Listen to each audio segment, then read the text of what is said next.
युद्धकाल में सबसे मूल्यवान निधि होती हैं सूचनाएं और जानकारियां।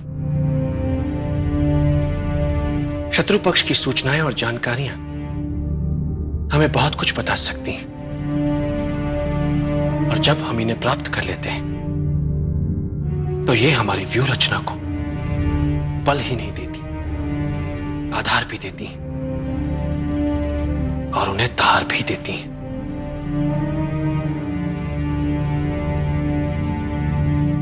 सामरिक महत्व की असरदार सूचनाओं के बल पर बड़े से बड़े युद्धों के परिणाम बदल जाते हैं। युद्ध में शत्रु को असावधान और निश्चिंत करने से बड़ा कोई शस्त्र नहीं होता।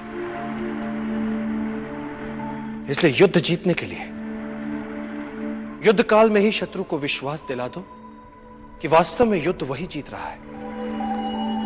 वो निश्चिंत हो जाता है, उसके लड़ने की भूख शांत हो जाती है। ऐसे समय में उस पर आक्रमण कर उसे सदा के लिए धराशायी किया जा सकता है।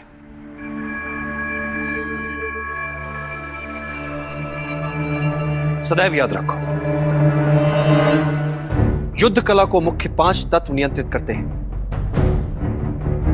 स्वर्ग या भाग्य, धरती या कर्म, सेनापति, संचालन विधि एवं अनुशासन, और इन सबसे ऊपर सबसे महत्वपूर्ण है नैतिक नियम। नैतिक नियम वो नियम होता है जिसमें प्रभाव और विश्वास के कारण प्रजा अपने राजा के प्रति प्रतिबद्ध रहती है।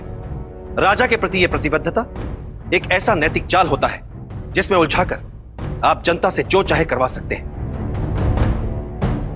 आप जनता को आशा के जाल में इस नैतिकता से उलझा सकते हैं, जबकि वास्तविकता में आशा हो ही ना।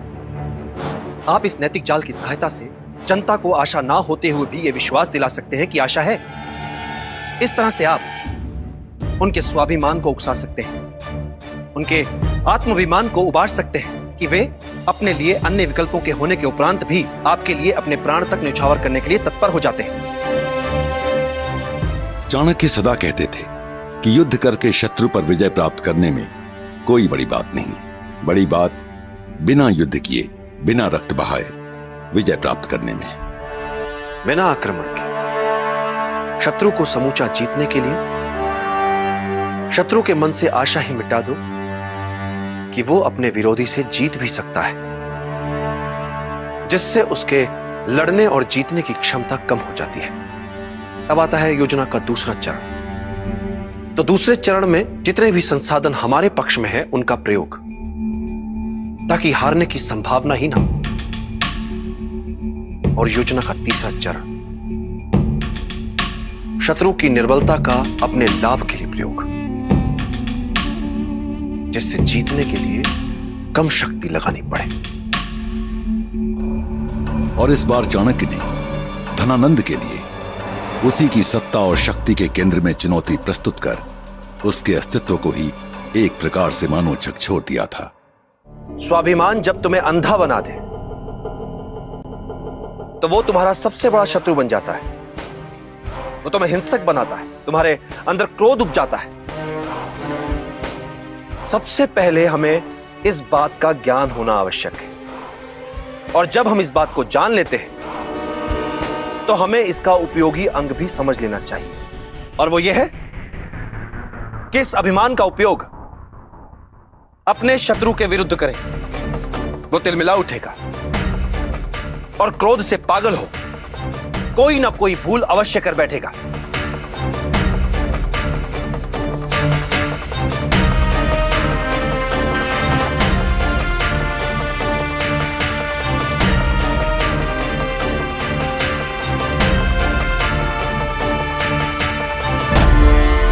युद्ध कौशल युद्ध नीति का प्रतिबिंब है। युद्ध नीति युद्ध के लिए यथोचित युद्ध योजनाओं के लिए निर्माण का आधार होती है। किसी भी युद्ध या युद्ध जैसी स्थिति के लिए सफलता हेतु प्रमुख 10 बिंदु होते हैं। युद्ध के लिए यथोचित योजना, युद्ध घोषणा का समय, युक्ति संगत आक्रमण, युक्ति संगत युद्ध शैली का चयन, शत्रु की शक्ति और उसके निर्बल पक्ष की विस्तृत जानकारी, अपने सैनिकों और अपनी क्षमताओं का भिन्न भिन्न ढंग से प्रयोग, आक्रमण की चालों में चपलता से बदलाव, युद्ध के समय अपने आसपास के भूगोल की पूरी जानकारी। और इन 9 बिंदुओं से भी अधिक महत्वपूर्ण है, हर युद्ध किसी न किसी प्रकार के छल या छद्म पर आधारित होता है। यदि तुमने अपने शत्रु के विरुद्ध एक अच्छी योजना बनाई है, तो यह मानकर चलो उसने भी तुम्हारे विरुद्ध उससे भी अच्छी योजना बनाई होगी। युद्ध में वही योद्धा सफल हो पाता है जो अपने शत्रु की सभी योजनाओं को भांप लेता है और फिर उत्कृष्ट छद्म बना पाता है। जैसे जब तुम आक्रमण करने वाले हो तो शत्रु को लगना चाहिए कि तुम अभी आक्रमण की स्थिति में नहीं हो। जब शक्ति का प्रयोग करने वाले हो तो शत्रु को लगे कि तुम निष्क्रिय हो। जब तुम शत्रु के बहुत निकट हो तब उसे लगना चाहिए कि तुम शत्रु से बहुत दूर हो। और जब तुम दूर हो तो शत्रु को लगे कि तुम उसके अत्यंत निकट हो।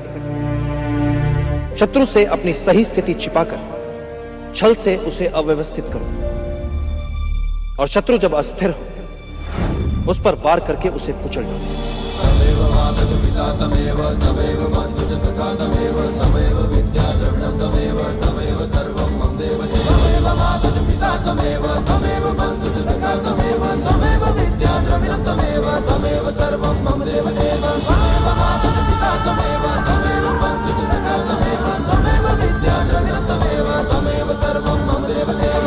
मैं किसी युद्ध में उलझना नहीं चाहता,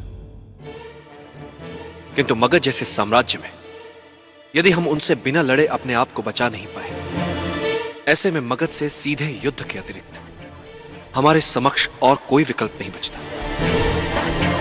इस युद्ध का सबसे बड़ा संकट, सबसे बड़ी समस्या है हमारे अंदर बैठा भय, अज्ञात से भय जो अतार्किक है, क्योंकि अज्ञात जैसी बात होती ही नहीं है। बातें मात्र कुछ समय के लिए हमसे छिपी हुई हो सकती हैं, कुछ समय के लिए हो सकता है कि हम उन्हें समझ न पाए, तो इससे भय क्यों पाले मन?